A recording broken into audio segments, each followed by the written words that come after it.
personas and gimmicks, and like how long you kind of let it percolate until you're like, okay, I'm gonna shoot the gun on this and see how they like it, and like fan response to you know, shifting from here to there. Yeah.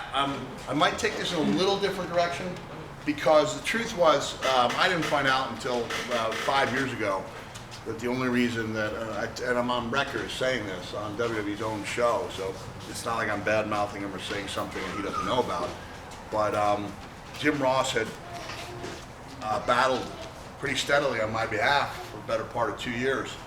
And then, according to Bruce Pritchard, in the fall of 1995, in a booking meeting, when my name came up, Mr. McMahon finally slammed his hand down. Somebody hit the mat when I do this. All right, ready? All right, damn it. I'll bring him in. But I'm covering up his face. Heather used to hear me tell that story all the time. She'd go out and watch my show, and so I became Mankind completely by accident. Now, honestly, if I'd been told the thing about the face and that I looked sleazy, I thought that was I'll go with unkempt, poorly dressed. I don't think I'm sleazy. I didn't look like a star. That's up for debate.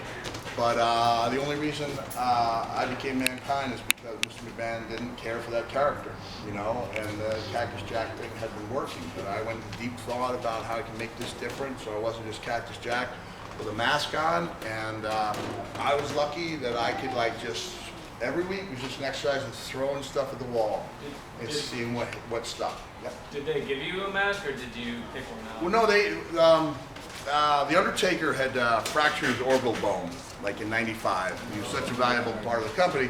They eventually went with like kind of a Phantom of the Opera-esque type look. It was a really cool look that worked for his character. But one of the things that had been disregarded for him, but kept like in a book, Mr. McMahon liked the look of this mask they'd come up with. But it was an iron mask. It never would have worked in, practical and practice. Looked great in theory, but not in practice. And then that mask became the leather, and it was molded in my face. And I went out there the first time.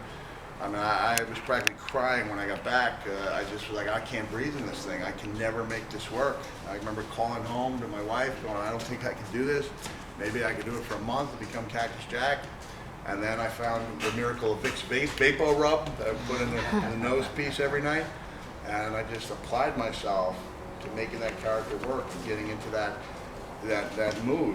And Cactus Jack was kind of tough and wild, but he wasn't dark, and I went to some dark places to do that Mankind character. And then Mr. McMahon, to his credit, when he found out that and this is just how things happen sometimes, some people say no such thing as accidents. I believe this is entirely accidental. It was Shawn Michaels asking me if I'd always envisioned this for myself, this kind of dark, deranged character. Shawn and I were going around the loop, and Shawn was injured, and he was a champion, and my job was to keep the champion safe, and I knew that meant that we might not have matches every night that would live up to the Shawn Michaels standards.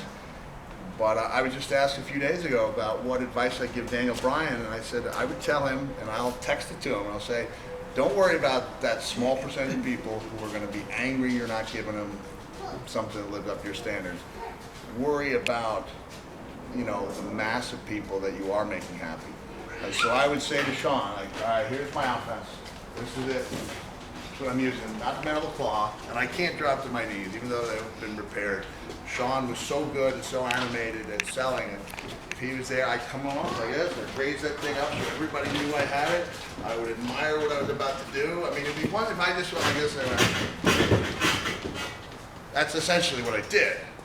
But there was a big, look at the finger coming, look at the opponent, I come in, I come in, not high, but drop down with purpose, and Shawn would sell that thing like he'd been hit with a shotgun.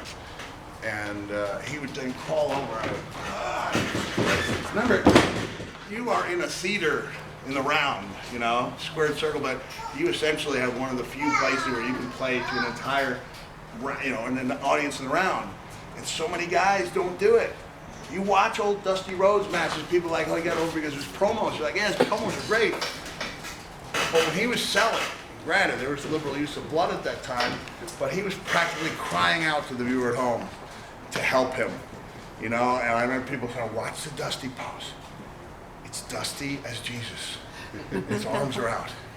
It is, and you watch it and you're like, if you don't feel for that man and temporarily suspend disbelief, you're a tougher person than me. And I copied that, you know, and Terry Funk, what I was talking about the stoic Japanese culture and the fact that they would hit each other as hard as they can and then pretend they weren't hitting each other as hard as they could. And I was like, wouldn't it look better if you acted like I hit it? Oh, no good, no good. And these guys would chop each other, and, you know, and they were bleeding from the chest, and they wouldn't sell it. And then Terry Funk came into the Japanese culture, and I swear to you, he did it by tapping into the feminine side that was completely off limits for men. But it was so different. He'd cry in his promos, and he would bleed from every part of his body, and then he would look out to the audience for help. And then the men in this really like cool, reserved, macho culture, they would come unglued. And Atsushi Onita did it. He did it all the way to the Japanese Diet, which is their Senate. And then they would watch news shows and they'd be like, look at this Japanese senator with his passionate plea on the floor of the Diet, you know, the Japanese house. And I was like, he's just cutting a wrestling promo. That's all he's doing. And he learned it from Terry Funk in Amarillo. And that's why I believe, you know, I believe the women's revolution is working in part because the women are not afraid to wear their hearts on their sleeves. You know, you look at the girls when they're out there and they're so emotional, and I believe it helps. I'm not saying you rob the women of their moment, but it wouldn't hurt to borrow some of that emotion either. And really, anything you can do to connect with the fans, you know, whether it's selling, whether it's realizing you have that audience out there, and that instead of working here, you know, this is boring, right? This is not boring.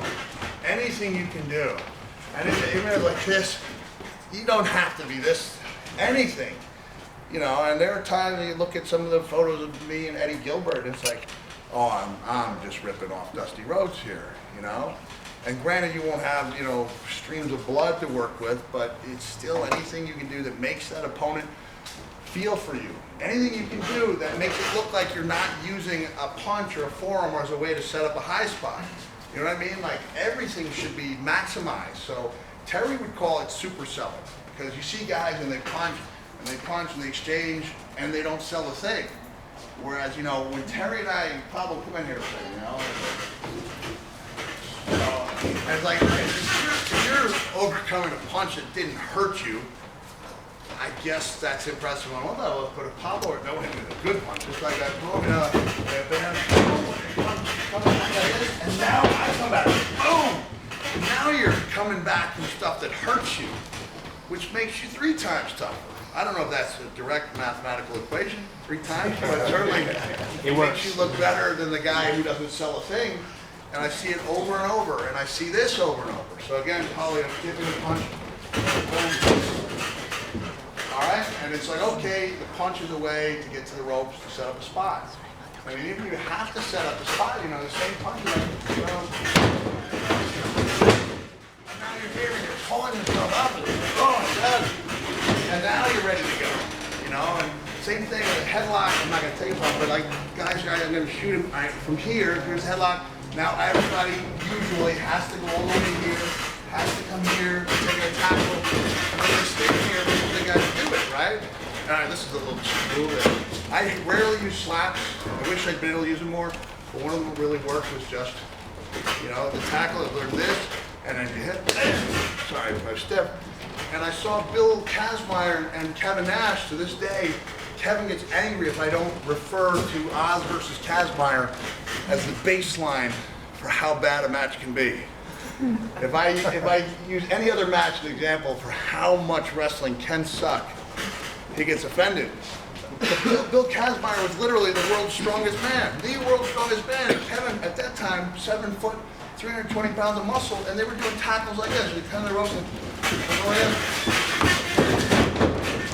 people were laughing at him. And then you had me with literally 1/4 of Kazmaier's bench pressing ability. That's not exaggeration. Well, 1/3.